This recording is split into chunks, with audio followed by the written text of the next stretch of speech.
The U.S. struck a framework trade agreement with the European Union on Sunday.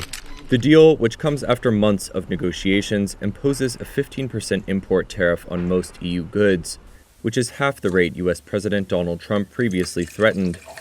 The two allies account for almost a third of global trade.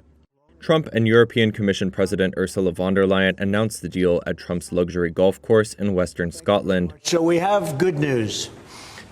We've reached a deal.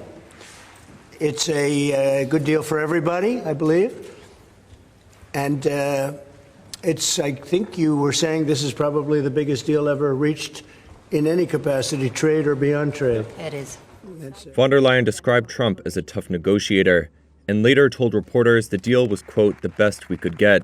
15% is not to be underestimated, but it is the best we could get. It's overall across the board.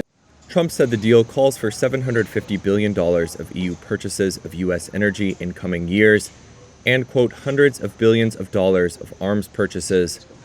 A senior U.S. administration official told reporters on Sunday that Trump retains the ability to increase the tariffs in the future if European countries do not live up to their investment commitments.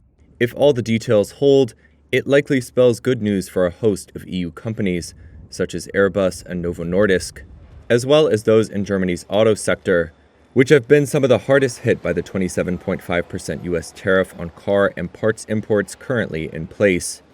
However, the baseline 15% tariff will still be seen by many in Europe as too high, compared with Europe's initial hopes to secure a zero-for-zero tariff deal.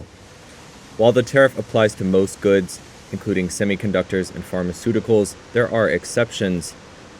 The U.S. will keep in place a 50% tariff on steel and aluminum, while von der Leyen said there would be no tariffs from either side on certain products, including aircraft and aircraft parts, natural resources, and critical raw materials. She said she would continue to work to add more products to that list, and that tariff rates on spirits were still under discussion, a highly charged topic for many on both sides of the Atlantic.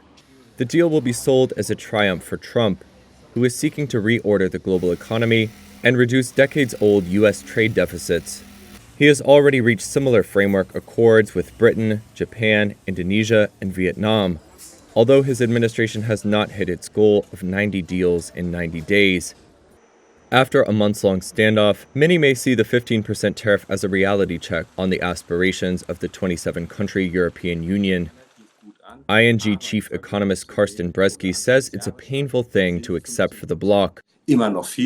If there is a loser in these negotiations, it is more likely to be Europe, because the economic damage to Europe will be significantly higher than the potential inflationary damage to the Americans.